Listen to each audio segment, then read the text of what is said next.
Hi folks, and welcome to today's video. Why is walking good for a herniated bulging disc? Now, I do make a lot of good content for those folks that are suffering with low back pain problems, such as bulging discs, herniated discs, lumbar stenosis, sciatica nerve pain. If that is you, hit that subscribe button. You'll get notified when I put some great new content onto YouTube to get you back on the road to recovery. But without further ado, let's get into today's video. Hi folks, hope everybody's doing well out there.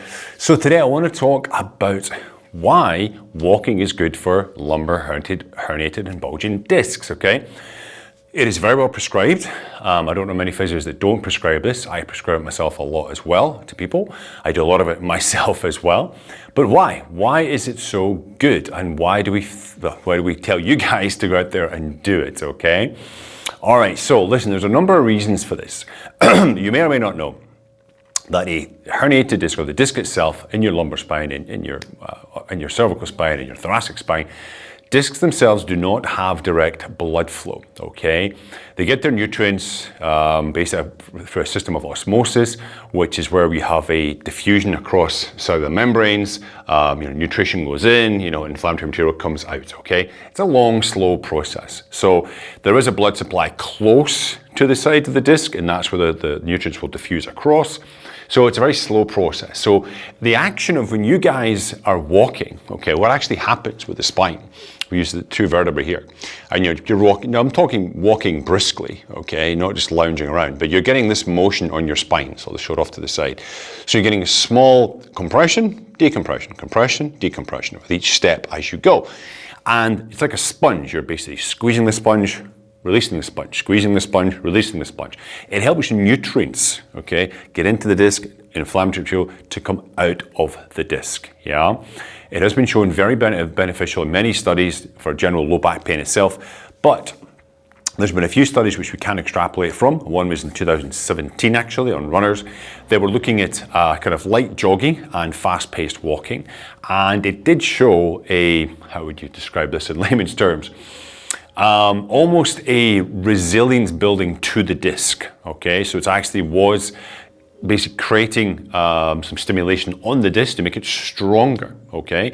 And again, they were showing this nutrient diffusion, osmotic effect across the discs. So we encourage it because it will actually help you heal. It'll give you the kind of conditions for that disc to heal.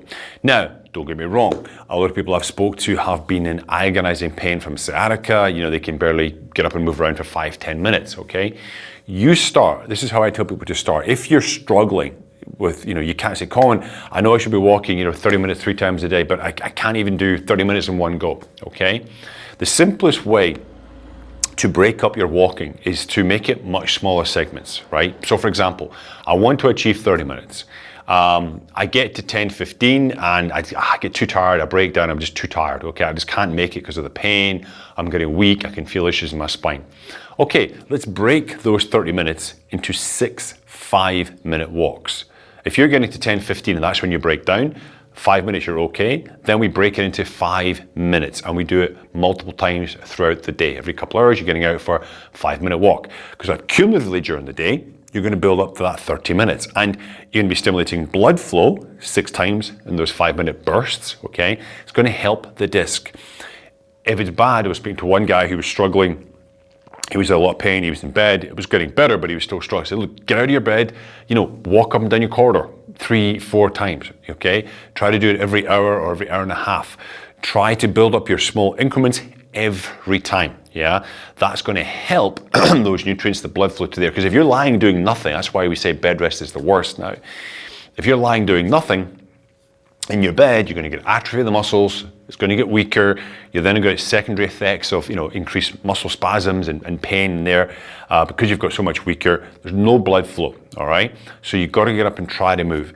Now, if you are able to walk without much pain, but you're still, of course, suffering from your herniated bulging disc, then how do you walk, all right? Am I just strolling around like I'm in IKEA? Or no, you want to try to walk with purpose, I call it, and you walk with a bit of pace. I'm just going to show you in just a second. A video is going to flash up there.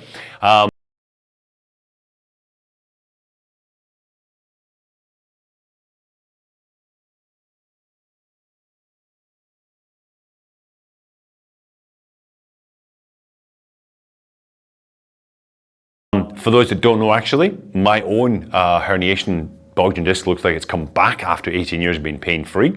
I won't get into this. I've got another video on the details of it, but it looked like it came back in March of this year. I wasn't able to address it right away, but I was doing a lot, because I was doing a lot of traveling. But I am addressing it now. And one of the things I'm doing is walking probably minimum 12,000 steps a day, up to sort of 15,000 as part of my routine. And you do want to walk with a bit of purpose. If you do feel some pain kicking in, okay, you would stop for a moment, take a breath. That quite often actually, when you stop moving, you kind of let the tissues relax, let the pain dissipate. You can start off again, maybe at a slower pace, and then build slowly back up to your normal walking pace, okay? So guys, listen, walking is very beneficial for low back pain issues, sciatica nerve pain, herniated disc, bulging discs, and just general low back pain. There is a good reason why we prescribe it, as I've just described, all right? And guys, if you have any questions about this video, please hit me up in the comment section down below. Don't forget to like, share, and subscribe, and I'm going to see you guys next time. Have a great day.